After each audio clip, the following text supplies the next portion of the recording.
ஆமாம், ஏன் நேற்றுக்கு நீ இடந்து விழிச்ச அப்படி? நான் அந்த லைவில் பண்ண பொறுத்தும் கேட்டா இல்லை திரும்ப அதான் மனசில் நினச்சிட்டு தான் படிச்சிருந்தேன் பார்த்துக்க. அதான் எனக்கும் கூட இப்படி தான் பார்த்துக்கோம்மா. நான் ஏதாவது நினச்சிட்டு படுத்தா உடனே கனவு வரும். நானும் சின்ன வயசுலேருந்தே இப்படி தான் பார்த்துக்கோ. முன்னாடி நடந்த ஒரு கதை சொல்லி ரொம்ப கேட்டால் நல்ல சிரிப்பாக வரும். ஆனால் அதோட எனக்கு வந்து இந்த நைட்டு படுத்தாலே திருடம் பயம் வர ஆரம்பிச்சது பார்த்துக்கோ.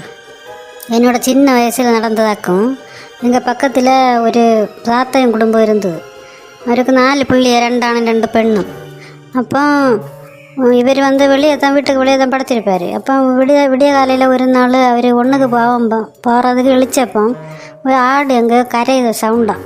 இப்போ வீட்டில் அந்த ஆடு உண்டு.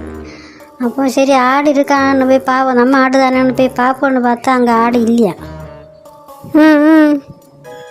அவர் உடனே வாரியில் இருந்த ஆக்கத்தையும் எடுத்துட்டு உள்ள மோயன் தூங்கிட்டு இருக்கார், இளைய மோய். அவனுக்கிட்ட இல்லை நான் இந்த ஓடி போடுறேன், இந்த ஆடை யாரோ பிடிச்சிட்டு போயிருக்கு, நீ சீக்கிரம் வான்னு சொல்லிட்டு இவர் ஓட ஆரம்பித்தார்.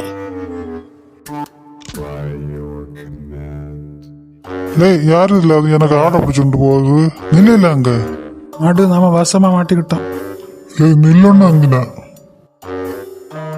கலானுக்கெல்லாம் தூக்கம் இல்லையா ராத்திரியில? ஆடு நீ என்னத்தை இப்படி எனக்கு கூட வாடு.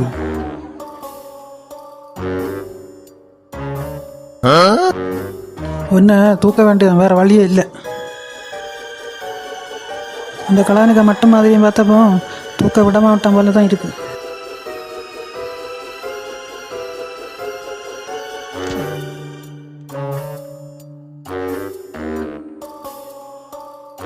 இல்லை அங்கே நான் இல்லைன்னு தலையில் துணி கட்டுறேன், எனக்கு தெரியாது நினச்சியா? திருட்டு போயில.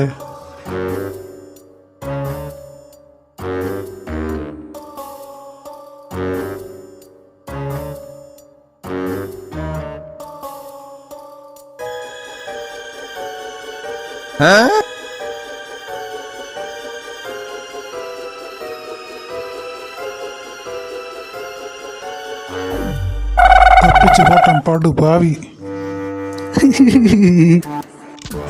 நீ பிஞ்சிட்டு வந்தியல, எங்கெல்லாம் ஓடுது இல்லை. இன்னைக்கு உன்னை பிடிச்சிட்டு தான் உண்டு.